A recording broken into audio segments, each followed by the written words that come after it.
My friends, I need you to stop what you're doing right now because what I'm about to share with you could mean the difference between struggling to pay your bills this month and finally having a little breathing room in your budget.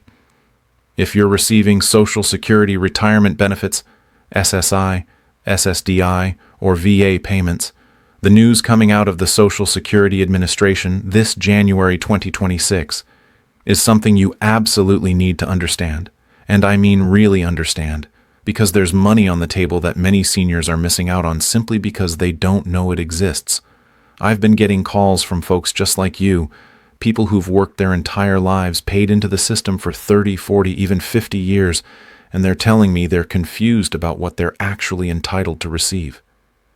Some of you are getting less than you should be getting, and that breaks my heart because every single dollar matters when you're living on a fixed income. I'm here today as someone who cares deeply about making sure you get every penny you've earned, every benefit you deserve, and I'm going to walk you through exactly what's happening with Social Security in January 2026, who qualifies for these new payment amounts, and most importantly, what you need to do right now to make sure you're not leaving money on the table.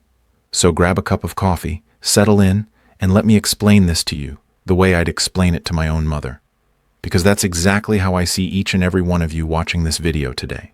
Now let me start with the biggest news that has everyone talking. The Social Security Administration implemented a 2.5% cost of living adjustment that took effect in January 2026, and while that might not sound like much when you first hear it, for many of you this translates into real money hitting your bank account every single month. The average Social Security retirement benefit went from approximately $1,927 per month in 2025 to about $1,976 per month in January 2026. That's an increase of roughly $49 every single month, which adds up to nearly $600 over the course of the year. For those of you receiving the maximum benefit because you worked at higher earnings throughout your career and delayed claiming until age 70, your monthly payment increased from around $4,173 in 2025 to approximately $4,195 in January 2026. That's an extra $122 each month, or about $1,464 more per year. Now, I know some of you might be thinking that $49 or even $100 doesn't go very far these days with the price of groceries, medications, and utilities going through the roof. And you're absolutely right to feel that way. But here's what I want you to understand. This COLA increase is just one piece of the puzzle, and there are several other changes and opportunities that could put significantly more money in your pocket if you know where to look and how to qualify. Let me talk about SSI recipients for a moment because this is crucial information that affects some of the most vulnerable people in our senior community. The maximum federal SSI payment for an individual increased from $943 per month in 2025 to $967 per month in January 2026. That's a $24 monthly increase, which I know doesn't sound like much, but when you're trying to decide between buying your heart medication or eating a decent meal, every dollar counts. For couples receiving SSI, the maximum payment went from $1,415 to $1,850 per month, an increase of $35. Now here's something really important that many people don't realize. If you're receiving SSI, you might also qualify for additional state supplements depending on where you live. States like California, New York, and Pennsylvania offer extra payments on top of the federal SSI amount. And these state supplements also typically increase when the federal amount goes up. So if you're in one of these states and you're not sure whether you're getting your state supplement, you need to call your local Social Security office immediately because you could be missing out on hundreds of dollars every single month. For those of you on SSDI, Social Security Disability Insurance, the same 2.5% COLA applies to your benefits as well. The average SSDI payment increased from approximately $1,140 per month in 2025 to about $1,580 per month in January 2026. That's an extra $38 per month or about $456 more over the year.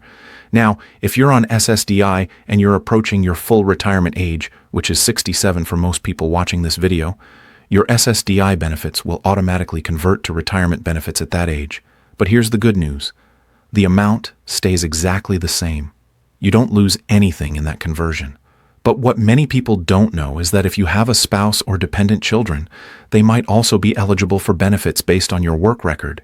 And this is where families can really maximize their total household income from Social Security. A spouse can receive up to 50% of your benefit amount if they're at full retirement age, and each child can receive up to 50% as well. Although there is a family maximum that typically ranges from 150 to 180% of your benefit amount. Now let me address something that causes a lot of confusion and, frankly, a lot of worry for seniors. And that's the earnings limit if you're still working while collecting Social Security benefits. In 2026, if you're under your full retirement age for the entire year, you can earn up to $23,400 without having any of your benefits reduced. That's an increase from $22,320 in 2025. But here's the catch that trips people up. For every $2 you earn above that limit, Social Security will withhold $1 in benefits. So if you earned $25,400 in 2026, that's $2,000 over the limit, which means Social Security would withhold $1,000 from your annual benefits.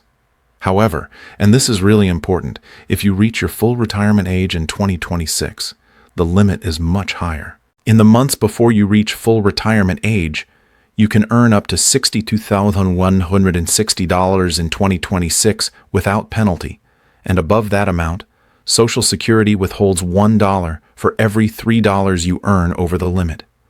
But once you reach your full retirement age, the earnings limit disappears completely. You can earn $1 million a year, and Social Security won't reduce your benefits by a single penny. The other thing people don't realize is that any benefits withheld due to excess earnings aren't lost forever. When you reach full retirement age, Social Security recalculates your benefit amount to give you credit for the months when benefits were withheld. So you do get that money back over time in the form of a slightly higher monthly payment for the rest of your life. Let's talk about something that can really increase your total benefit amount, and that's spousal strategies. If you're married and both you and your spouse worked and paid into Social Security, you each get your own retirement benefit based on your own work record. But here's where it gets interesting. Even if you worked and qualify for your own benefit, you might be able to get a higher amount by claiming a spousal benefit instead if your spouse had significantly higher earnings than you did. The spousal benefit can be up to 50% of your spouse's full retirement age benefit amount. Now, you can't claim a spousal benefit until your spouse has filed for their own retirement benefits, but once they do, you can compare your own benefit to the spousal benefit and take whichever one is higher. This is particularly valuable for couples where one person was the primary earner and the other either didn't work outside the home or had lower earnings. I've seen couples increase their combined household Social Security income by thousands of dollars per year simply by understanding and properly using the spousal benefit rules. For those of you who are veterans or surviving spouses of veterans, I want to make sure you know about VA benefits that work alongside your Social Security. The VA pension program, also called the Aid and Attendance Benefit, can provide additional monthly payments if you're a wartime veteran who needs help with daily activities like bathing, dressing, or eating. In 2026, the maximum VA pension for a single veteran is $2,054 per month, and for a married veteran, it's $2,431 per month. The Aid and Attendance Benefit adds even more on top of that, up to $1,404 for a single veteran or $1,644 for a married veteran. The beautiful thing about VA benefits is they don't reduce your Social Security payments.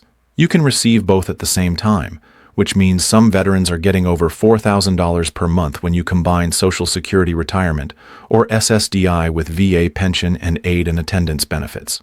But here's what makes me frustrated. Millions of veterans have no idea these benefits exist, and the VA doesn't exactly make it easy to find out about them or apply for them. If you served during a period of war, even if you weren't in combat, and you have limited income and assets, you need to look into this immediately because you could be entitled to substantial monthly payments that would dramatically improve your quality of life. Now I need to talk about something that nobody likes to discuss but everyone needs to understand, and that's taxes on your Social Security benefits. Depending on your total income, up to 85% of your Social Security benefits could be subject to federal income tax. The way it works is this. Social Security adds up what they call your combined income. which is your adjusted gross income plus any non-taxable interest plus half of your Social Security benefits. If you're filing as an individual and your combined income is between $25,000 and $34,000, up to 50% of your benefits may be taxable. If your combined income is above $34,000, up to 85% may be taxable. For married couples filing jointly, the thresholds are $32,000 to $44,000 for 50% taxability and above $44,000 for 85% taxability. Now here's the thing that frustrates me. These thresholds haven't been adjusted for inflation since 1984, which means more and more seniors are finding themselves paying taxes on their Social Security benefits, even though they're barely scraping by. But there are strategies to minimize this tax burden.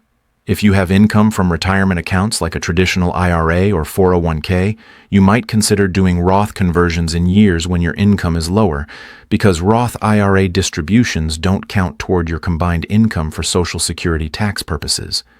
You might also consider managing when you take capital gains or sell investments to keep your combined income below the thresholds in certain years. Let me share a real-life example that I think will help you understand how all of this comes together. I spoke with a woman named Margaret last month who's 68 years old, receiving Social Security retirement benefits of about $2,100 per month after the January COLA increase. Her husband passed away 3 years ago, and she didn't realize that as a widow she was entitled to survivor's benefits. Her late husband had a higher earnings record than she did, and his benefit at his death was $2,600 per month. Because Margaret had already filed for her own retirement benefit, she was able to switch to the widow's benefit, which gave her 100% of what her husband was receiving. That switch increased her monthly income by $500, from $2,100 to $2,600. That's $6,000 more per year, and she was entitled to receive back payments for up to 6 months from when she should have been receiving the higher amount. Margaret left nearly $30,000 on the table over those 3 years simply because she didn't know she qualified for the higher widow's benefit. This is exactly why I make these videos, because I don't want any of you to miss out on money you've earned and deserve. Here's something else that's changing in 2026 that directly affects how much you can keep of your Social Security benefits: the Medicare Part B premium. The standard Part B premium increased to $185 per month in 2026, up from $174.70 in 2025. Now, for most of you who have your Medicare premiums automatically deducted from your Social Security check, this means your net deposit is going to be about $10 less per month than you might have expected, based solely on the COLA increase. If you got a $49 COLA increase, but your Medicare premium went up by $10, your actual take-home increase is only $39. This is why some seniors say they barely notice their COLA increase, because Medicare premiums and sometimes other deductions eat up a big chunk of it. However, there is some protection built into the system called the hold harmless provision. This rule says that for most beneficiaries, the increase in your Medicare Part B premium cannot be larger than the increase in your Social Security benefit. So even though the standard Part B premium went up significantly, if your COLA increase was smaller than that premium increase, the hold harmless provision limits how much of that premium increase you actually have to pay. Before I wrap this up, I want to make sure you understand exactly when you should expect to see these new payment amounts in your bank account. Social Security payments go out on a specific schedule based on your birth date. If you were born between the 1st and the 10th of the month, your payment comes on the 2nd Wednesday of each month. If you were born between the 11th and the 20th, your payment comes on the 3rd Wednesday. And if you were born between the 21st and the end of the month, your payment comes on the 4th Wednesday. SSI payments always go out on the 1st of the month, or if the 1st falls on a weekend or holiday, SSI pays on the last business day of the previous month. The January 2026 COLA increase should already be reflected in the payments you received, so check your bank account and your Social Security statement to verify you're getting the correct amount. If something looks wrong, if the numbers don't add up, or if you didn't get your expected increase, you need to contact Social Security right away at 1-800-772-1213. My friends, I know this has been a lot of information, but I hope you can see that understanding these rules and benefits can literally put thousands of extra dollars in your pocket every year. You've worked hard your entire life, you've paid into the system, and you deserve to get every single penny you're entitled to receive. Don't leave money on the table because you didn't know about a benefit or didn't understand how the rules work. If you found this information helpful, please share this video with your friends and family members who are on Social Security because they need to know this stuff too. Knowledge is power, especially when it comes to your financial security and retirement. Take care of yourselves, stay informed, and I'll see you in the next update.